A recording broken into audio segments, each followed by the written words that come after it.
Avez-vous déjà eu un cauchemar de voiture d'occasion? Vous connaissez la sensation de naufrage dans votre estomac lorsque le moteur ne démarre pas ou la panique qui s'installe lorsqu'un bruit étrange commence à venir sous le capot. Tout cela se produit 5 minutes après que le vendeur soit rapidement parti avec votre argent.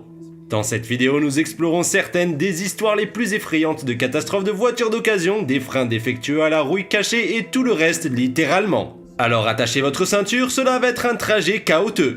L'une des demandes les plus courantes des acheteurs de voitures d'occasion, c'est qu'ils ne veulent pas d'une voiture qui a l'air d'occasion. Cela inclut l'absence de rouille, mais lorsque vous achetez un véhicule en ligne, il peut être plus difficile de dire à quoi ressemble réellement la carrosserie et les pièces. Ils disent que le recul est de 20 sur 20, et c'est certainement vrai pour l'acheteur de camions d'occasion David P. d'Astor en Floride. Il a trouvé ce qui semblait être le véhicule parfait dans une publicité en ligne et a même spécifiquement dit au vendeur qu'il ne voulait pas d'une voiture avec de la rouille. Le vendeur a envoyé des photos montrant le dessous du véhicule, leur assurant qu'il n'y avait pas de corrosion. Se sentant confiant, David a viré l'argent et a fait expédier le camion. Cependant, lorsque le camion est arrivé, il s'est vite rendu compte que les photos devaient provenir d'un autre véhicule. Chaque conduite de frein et de carburant était corrodée et devait être remplacée, ce qui a coûté plus de 4000 $. La leçon a-t-elle été apprise? Ne faites jamais confiance aux ventes de voitures d'occasion sans inspecter personnellement le véhicule ou trouver un utilisateur en qui vous pouvez avoir confiance. Les rapports d'historique de voitures sont conçus pour donner aux acheteurs de voitures d'occasion la connaissance de tout accident ou réparation majeure que la voiture a subi. Mais tous les rapports d'historique ne sont pas créés égaux ou même honnêtement, il suffit de demander à notre prochain acheteur. Abby d'Arlington en Virginie pensait avoir touché le jackpot lorsqu'elle a trouvé une Hyundai Sonata d'occasion sans antécédent d'accident sur un parking. Cependant, son excitation n'a pas duré longtemps lorsqu'elle a remarqué une fuite et l'a amenée chez un concessionnaire pour une réparation sous garantie. À sa grande surprise, le réservoir de liquide du pare-brise était fissuré et après une inspection plus poussée, le concessionnaire a découvert que la voiture avait été victime d'un accident. Le pare-choc avant a été remplacé, le radiateur a été endommagé, le cadre a été plié et d'autres preuves de l'accident ont été trouvées. Pire encore, la voiture avait été conduite sans liquide de refroidissement, ce qui l'avait fait surchauffer et endommager le moteur. À sa grande consternation, tous ces problèmes ont annulé la garantie et elle a dû payer pour tout réparer. Abby a appris à ses dépens qu'un rapport d'historique de véhicule propre ne signifie pas toujours que la voiture est en bon état. Les ventes aux enchères peuvent créer un faux sentiment de sécurité dans la valeur et l'état d'un véhicule. Si tous les autres enchérisseurs se battent pour mettre la main dessus, alors ça doit être bon, non?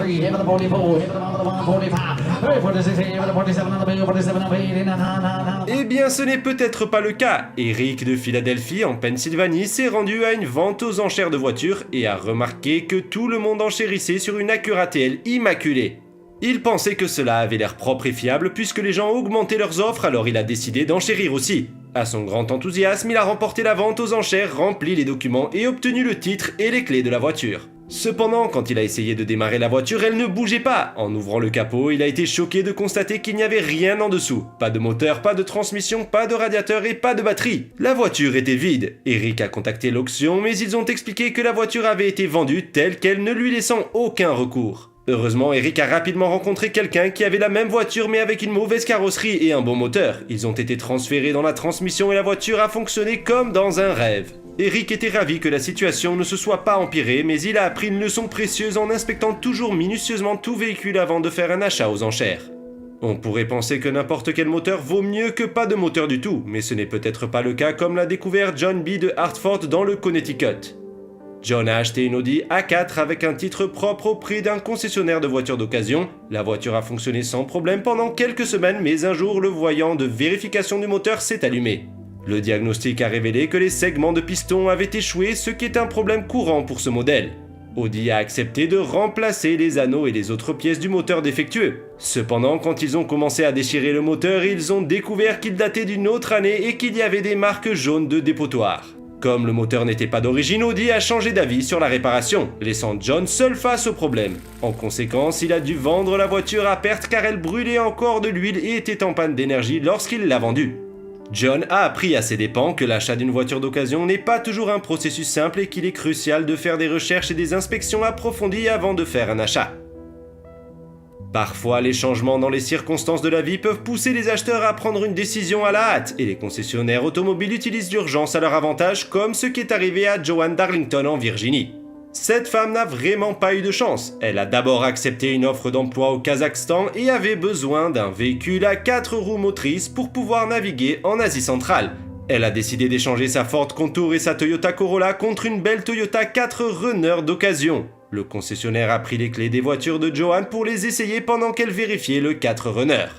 Mais sa navigation a été interrompue lorsqu'elle a remarqué 2 camions de pompiers, une ambulance et une voiture de police qui passaient devant le concessionnaire. Il s'avère que la conductrice du concessionnaire avait enroulé sa Ford autour d'un arbre. Le concessionnaire a offert à Joanne le 4Runner comme prêt pendant qu'elle s'occupait d'une réclamation d'assurance pour le Contour.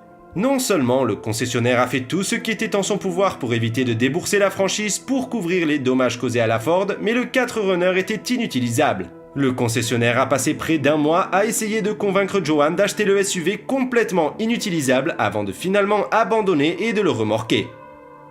Quelqu'un se souvient-il de la scène à Matilda où papa et le vendeur de voitures véreux M. Wormwood utilisaient de la supercolle pour maintenir ensemble des voitures en ruine? Croyez-le ou non, cela se produit dans la vraie vie.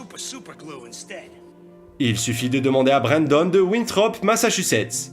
Brandon a décidé de consulter un concessionnaire de voitures d'occasion pour voir s'il pouvait trouver une bonne affaire. Il est tombé sur une Honda qui a attiré son attention et le vendeur l'a laissé l'emmener pour un essai routier. Satisfait des performances de la voiture, il décide de l'acheter, d'autant plus qu'elle est vendue à bas prix. Fièrement, il a conduit la voiture à la maison et a invité sa petite amie à faire un tour. Cependant, alors qu'elle ouvrait la porte passager, elle est presque tombée. Il s'est avéré que la voiture avait été victime d'un accident majeur et le concessionnaire n'avait jamais fixé la porte. Brandon était naturellement en colère, mais le vendeur a juste ri de son malheur et n'a offert aucune aide. Aussi horribles que soient ces histoires d'horreur de voitures d'occasion, ce n'est pas exclusif aux véhicules d'occasion. Mark de Norwich, dans le Connecticut, a acheté une toute nouvelle voiture. Le jour où il l'a ramenée chez lui, du concessionnaire, il a remarqué des problèmes de transmission. Mark a immédiatement appelé le vendeur qui lui a demandé s'il pouvait vivre avec jusqu'à la première vidange d'huile. Mark a accepté, mais lorsque la voiture a atteint 3500 miles, il l'a ramenée chez le concessionnaire. Cependant, le concessionnaire n'a détecté aucun problème et lui a dit de continuer à conduire. Lorsque la voiture a atteint 7000 miles, il ne le croyait toujours pas, alors Mark a emmené l'un de leurs techniciens faire un tour en voiture et finalement il a senti le problème. Le concessionnaire a gardé la voiture pendant quelques jours et a remplacé certaines pièces assurant à Mark qu'il devrait être prêt. Malheureusement, ce n'était pas le cas. Finalement, le fabricant a envoyé un représentant pour enquêter sur le problème. Mark l'a emmené faire un tour et il a senti le problème lui aussi. Après quelques délibérations, ils ont dit à Mark qu'il lui achèterait une nouvelle voiture, mais il leur devait le kilométrage qu'il avait ajouté. Mark leur a rappelé qu'il avait signalé le problème le premier jour, qui a été documenté, alors ils sont revenus sur leur décision. Ensuite, ils ont dit à Mark qu'il n'y avait pas de véhicule comparable dans la région. Il devrait donc payer la différence pour un modèle plus récent. Mark a refusé, déclarant que ce n'était pas son problème, qu'il ne pouvait pas réparer le produit défectueux qu'il avait acheté. Finalement, le concessionnaire lui a donné un tout nouveau remplacement sans frais qu'il a eu pendant quelques années et qu'il a beaucoup apprécié. Si oui, partagez ça dans les commentaires.